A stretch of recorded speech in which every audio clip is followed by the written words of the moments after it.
क्या आपने कभी गजनी मूवी देखी है? अगर देखी है तो उसमें आपने देखा होगा आमिर खान हर 15 मिनट में अपनी लाइफ को भूल जाता है।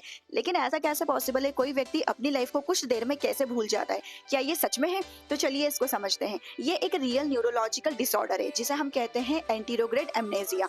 एंटीरोग्रेड एमनेसिया में व्यक्ति को दुर्घटना के पहले की बातें तो सारी याद होती है, लेकिन दुर्घटना के बाद की बातों को वो कुछ मिनटों में या फिर कुछ घंटों में भूल जाता है। एक्चुअल में हमारा ब्रेन जानकारी को 3 स्टेप्स में याद रखता है। पहला होता है एनकोडिंग करना यानी कि जानकारी को लेना, दूसरा होता है स्टोरेज यानी कि उस जानकारी को स्टोर करके रखना और तीसरा होता है रिट्राइवल यानी कि जरूरत पड़ने पर उस जानकारी को रिकॉल कर पाना। हमारे ब्रेन का एक बहुत इंपॉर्टेंट हिस्सा होता है हिप्पोकैम्पस, जो कि फ्रंटल लोब में प्रेजेंट होता है। इस हिप्पोकैम्पस का काम होता है स्मृति को बनाना, नई जानकारी को स्टोर करना, नई जानकारी को बनाना।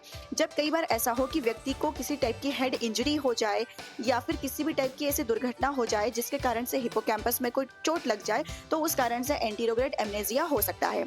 इंजरी के पहले और इंजरी के बाद दोनों ब्रेन में थोड़ा बहुत डिफरेंट दिखाई देता है, डिफरेंस हमें मिल सकता है। लेकिन ये एंटीरोग्रेड एमनेसिया किन किन कारणों से हो सकता है, जैसे मैंने आपसे कहा, अगर सिर में चोट लग जाए यानी किसी तरह की हेड इंजरी हो जाए या फिर एनसेफेलाइटिस हो जाए। एनसेफेलाइटिस का मतलब होता है कि ब्रेन में स्वेलिंग होना।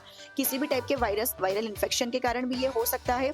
तो इन्फेक्शन के कारण एनसेफेलाइटिस, जिससे ये एंटीरोग्रेड एमनेसिया हो सकता है। या फिर किसी टाइप का स्ट्रोक हुआ हो या फिर ब्रेन ट्यूमर या ब्रेन ट्यूमर के बाद कोई सर्जरी हुई हो, तो इस कारण से भी ये सिचुएशन अराइज हो सकती है। अब ऐसे लोग चीजों को याद रखने के लिए या तो स्टिकी नोट्स का यूज करते हैं या फिर फोन में चीजों को स्टोर करके याद रखने की कोशिश करते हैं। कई बार डायरी लिखकर याद रखते हैं या फिर हमने आमिर खान के केस में देख लिया कि चीजों को याद रखने के लिए बॉडी पर टैटूज बनवा लिए जाते हैं।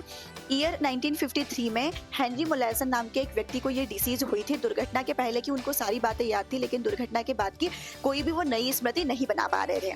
एंटीरोग्रेड वाला व्यक्ति देख सकता है, सुन सकता है, समझ भी सकता है, सारी चीजें उसमें सही होती है, सिर्फ वो नई स्मृति बनाने में असक्षम होता है।